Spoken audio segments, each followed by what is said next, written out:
আসসালামু আলাইকুম। আশা করছি আপনারা ভালো এবং সুস্থ আছেন। এই ভিডিওতে আলোচনা করব কাতার ওয়ার্ক পারমিট ভিসা। কাতারে অনেক প্রকারের ভিসা আছে। ভিজিট ভিসা হয়, ওয়ার্ক পারমিট ভিসা হয়, ট্যুরিস্ট ভিসা হয়, মেডিকেল ভিসা হয়।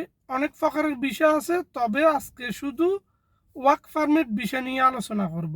কাতার ভিসা প্রসেসিং কিভাবে হয়, আপনি যদি বেসিক ধারণাটা নিয়ে নেন, তাহলে কোনো এজেন্সি বা কোনো ব্যক্তি পর্যায়ে আপনারা যদি কারো মাধ্যমে কাতার বিষয়ে যান, তাহলে আপনাদেরকে বেশি ঠকাইতে পারবে না। জিনিসটা আপনার জানা হলে আপনি কোনো প্রবলেম ফেস করতে হবে না।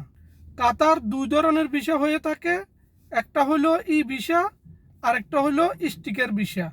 কাতার মেডিকেল হয় ঢাকা রাজধানী বাংলা মোটর অবস্থিত। একটা কথা মনে রাখবেন, কাতার যেতে হলে মেডিকেল 100% শিওর হইতে হবে। কেউ যদি আপনাকে বলে থাকে আপনি মেডিকেলে ফিট নাই, তবুও কাতার যেতে পারবেন, কোনো সমস্যা নাই, তার সাথে কোনো টাকা পয়সা লেনদেন করবেন না। যদি আপনার নর্মাল কোনো সমস্যা থাকে, ওষুধ দাওয়াই খেয়ে ফিট হয়ে তারপর দ্বিতীয়বার মেডিকেল দিয়ে যদি ওকে হন, তারপর আপনি কাতার ভিসা প্রসেসিংয়ের জন্য অ্যাপ্লাই করবেন এবং টাকা পয়সা লেনদেন করবেন।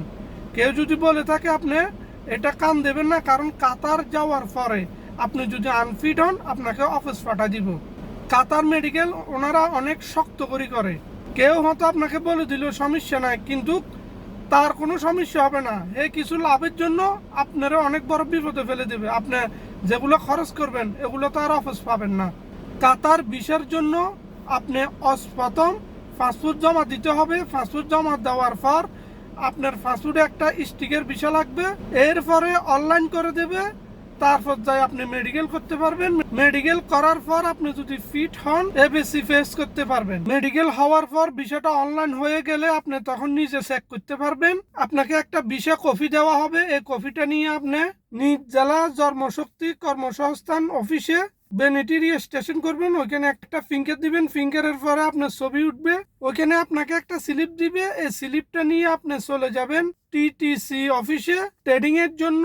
এরপরে আপনি চলে যাবেন কাতার এম্বাসি। কাতার এম্বাসি আছে ঢাকা। কাতার এম্বাসিতে আপনার ভিসাটা অ্যাটেস্টেড হবে। আপনার স্টিকার ভিসাটা পাসপোর্টের কপির মধ্যে লাগাইয়ে দিবে।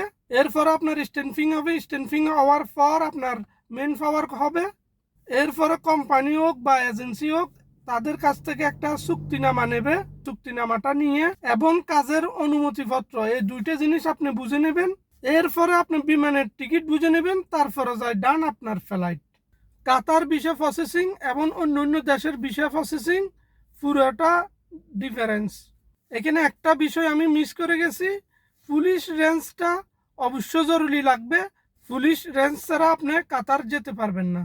আপনি মেডিকেল ফিট এবং পুলিশ রেঞ্জ, এই দুটো জিনিস যদি 100% বরাবর হয়, তাহলে আপনি ওয়ার্ক পারমিট এসে যাবে 100% শিওর। তো আশা করেছি আপনাদেরকে ক্লিয়ার করতে পেরেছি। যদি ভিডিও ভালো লাগে, চ্যানেল সাবস্ক্রাইব করে রাখুন পরবর্তী আপডেট পাওয়ার জন্য। সবাই ভালো থাকবেন, সবার জন্য দোয়া রইল। আল্লাহ হাফেজ।